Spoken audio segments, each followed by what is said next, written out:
কুফর বিল তাগুতের অর্থ হলো যত মিথ্যা ইলাহ আছে, আল্লাহ ব্যতীত যা কিছু ইবাদত করা হয় তাদেরকে আপনার অস্বীকার করতে হবে, প্রত্যাখ্যান করতে হবে, এবং যত মিথ্যা দিন আছে সেগুলোকে আপনার প্রত্যাখ্যান করতে হবে। এখন আমাদের পেছন দিকে তাকায় মনে হয় যে জাহিলিয়াতের সময় এটা সহজ ছিল, কারণ জাহিলিয়াতের সময় ওদের যে তাগুতগুলো ছিল, মিথ্যা ইলাহ ছিল, এগুলো চোখে দেখা যেত সহজ।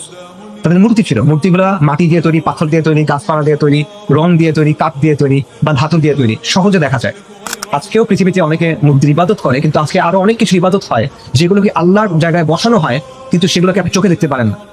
এই তাগুতগুলো হলো বাদ, মতবাদ, তন্ত্র মন্ত্র এগুলো দিয়ে তৈরি করা। আজকে পৃথিবীতে মানুষ কিছু মতবাদ বানায় নিছে, আজকে পৃথিবীর মানুষ কিছু দর্শন বানায় নিছে যেটা ইসলামকে চ্যালেঞ্জ করে। যে বিষয়টা আল্লাহ তার জন্য রেখে দিয়েছেন সেখানে গিয়ে সে টানাটানি করতে চায়।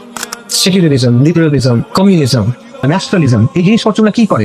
সার্বভৌমত্বের জায়গাতে, কর্তৃত্বের জায়গাতে, শাসনের জায়গাতে, মূল্যবোধের জায়গাতে সে আল্লাহর কর্তৃত্বকে অস্বীকার করতে চায়।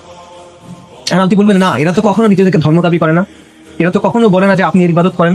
হ্যাঁ, তারা বলে না, কিন্তু তারা কি করে দেখেন, তারা আল্লাহর যে কর্তৃত্ব সেটাকে অস্বীকার করে, তারা আল্লাহর যে সার্বভৌমত্ব সেটাকে অস্বীকার করে, তারা আল্লাহর বিধানকে অগ্রাহ্য করে এবং তারা নিজেদের বিধান তৈরি করে। সমাজ এবং শাসনের ক্ষেত্রে তারা আল্লাহকে সরায় রাখতে চায়, সমাজ এবং শাসনের ক্ষেত্রে তারা নবীর যে মেসেজ সেটাকে সরায় রাখতে চায়, তারা আসমানি কিতাবের যে দিক নির্দেশনা সেটাকে সরায় রাখতে চায়। এবং তারা বলতে চায় যে এখানে আল্লাহ কি বলছেন এটা আমরা শুনবো না, এখানে নবী কি বলছেন সাল্লাল্লাহু আলাইহি ওয়াসাল্লাম এটা আমরা শুনবো না, কোরআনে কি আছে এটা আমরা দেখবো না, এখানে আমরা যেটা বলছি সেটা চলবে। তো যেই জিনিসটা আল্লাহ তার নিজের জন্য নির্ধারণ করে রাখছে, যে জিনিসটা আল্লাহ বলে দিয়েছেন তুমি এইভাবে করো, আপনি সেখানে এসে বলতেছেন এইভাবে তো করবোই না, এই কথা আমরা দেখবো না। তারা নিজেদেরকে নিয়ে আসছে যে আমরা বলতেছি সবার উপর আল্লাহ, আল্লাহু আকবার, আর তারা এসে বলছে না, সবার উপরে মানুষ, সবার উপরে সংবিধান, সবার উপরে জনগণ, সবার উপরে রাষ্ট্র, সবার উপরে জাতিসংঘ, কিছু না কিছু সবার উপরে, কিন্তু আল্লাহ না। সেই জায়গায় সে চ্যালেঞ্জ করতেছে। এটা বলার কোনো সুযোগ নাই যে এখানে চ্যালেঞ্জ হইতেছে, অবশ্যই চ্যালেঞ্জ হচ্ছে।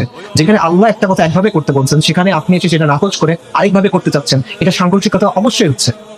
তো এই হলো মিথ্যা দিন যেগুলো বর্তমান সময় আমাদের উপর আছে। আপনি যদি বর্তমানে কুফরবিদ তাগুত করতে হয়, আপনার ওই মূর্তিও অস্বীকার করতে হবে যেটা চোখে দেখা যায়, এবং আপনার ওই তাগুতও অস্বীকার করতে হয় যেটা চোখে দেখা যায় না, কিন্তু যেটা আল্লাহর কর্তৃত্বের জায়গায় নিজের মিথ্যা দাবি নিয়ে আসতে চায়, যেটা আল্লাহ সার্বভৌমত্বের জায়গায় নিজের মিথ্যা দাবি নিয়ে আসতে চায়।